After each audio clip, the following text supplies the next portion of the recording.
खलीफा के हम हैं खलीफा हमारा, वो दिल है हमारा आका हमारा, हमारा हमारा खलीफा हमारा, वो दिल है हमारा आका हमारा, वो दिल है हमारा आका हमारा.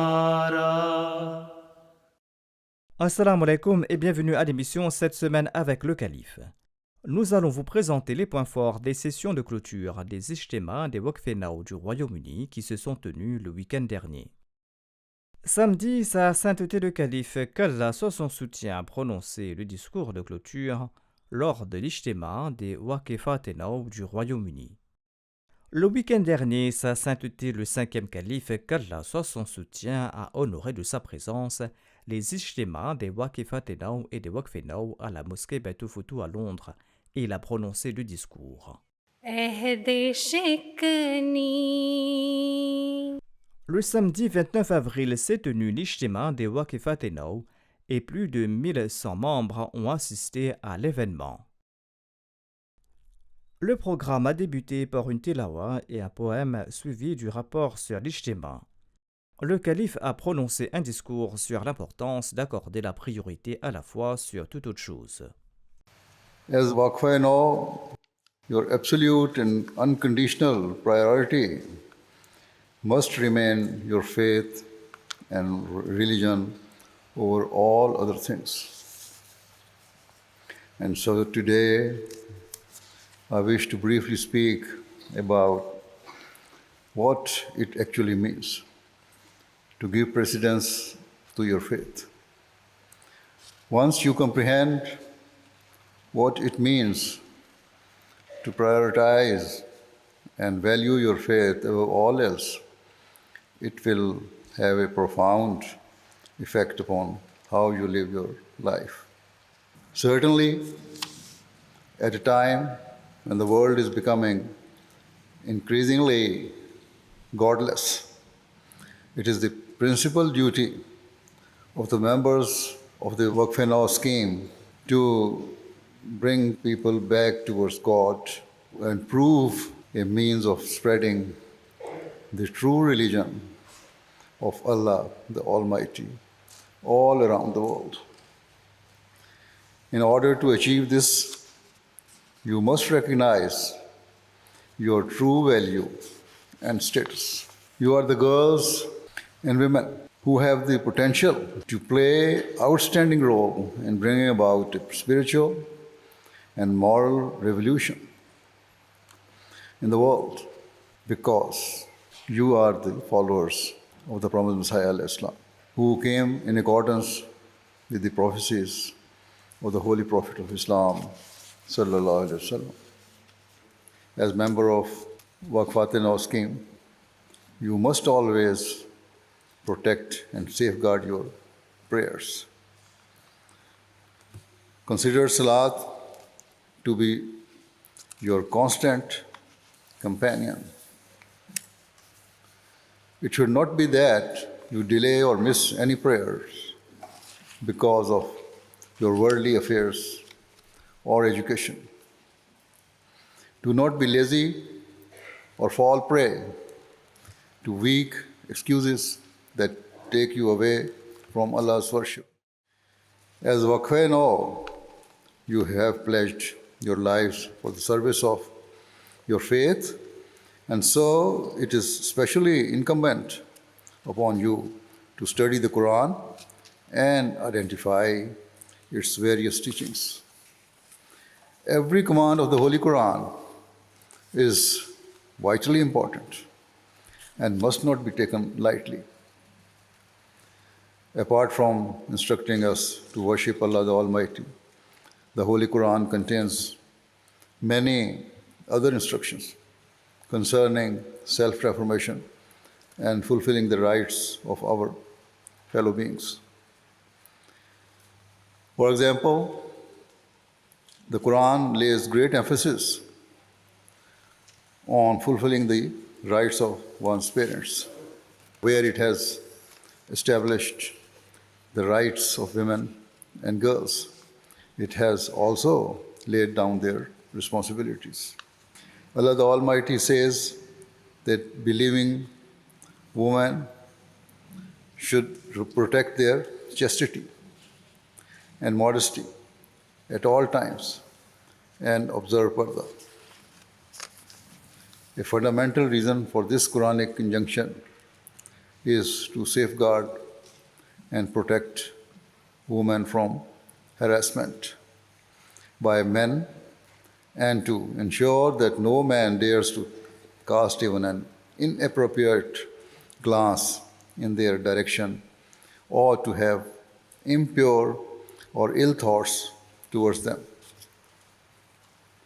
Rather than restricting a woman, hijab is the means of liberating them from the gaze of men. It is true that in the non-Muslim world, the concept of parda and hijab has long been criticized. Yet now certain non-Muslims are actually calling for safeguards that mirror Islam's teachings. They are coming to realize the need for caution following reports of countless cases of men harassing and abusing women at all levels of society. Relatively recently, a survey found that 97% of women aged between the age of 18 and 24 in the UK had been harassed by men. Across all age ranges, 70% of women said they had faced sexual harassment in public. As a result, there have been calls to establish safe spaces for women or to have women-only events. Similarly, recently, a new report found that many women and girls in the UK were leaving sports and exercise because they felt uncomfortable and as though they were being sexualized by being forced to wear sports kits that expose much of their bodies. Thus, you should never harbor any form of inferiority complex or embarrassment regarding hijab or any other of Islam's teachings. Instead, you should feel pride in your religious beliefs and be confident in the expression of your faith. Guard your faith and seek to establish an everlasting living bond with Allah. Bow before Him in all humility and sincerely pray that you can effect a profound change in the world through tabligh and your righteous conduct. तेरी मोहब्बत में मेरे प्यारे. Le lendemain, dimanche 30 avril, s'est tenu l'Ijtima des Waqfe Nau et plus de 1500 Waqfe Nau ont assisté à l'événement. Le programme a débuté par une récitation de quelques versets du Saint-Coran, un poème, suivi du rapport sur l'Ijtima. Sa sainteté le calife a ensuite prononcé le discours principal sur le respect de l'engagement que les Waqfe Nau ont pris d'accorder la priorité à leur foi sur toute autre chose. Most of you are no longer at an age of ignorance or immaturity, and so should be able to fully comprehend and grasp the gravity of the undertaking you have taken as member of Waqfe Nau. In general terms, if you make promise or pledge to any person, you must try your level best to fulfill it. Otherwise, you will be guilty of deceit and betray the other person's trust. As Waqfe Nau, the pledge you have made is on a different level entirely, as it is not made with any person, but directly with Allah the Almighty in His service, and be ready for every sacrifice and hardship for His sake.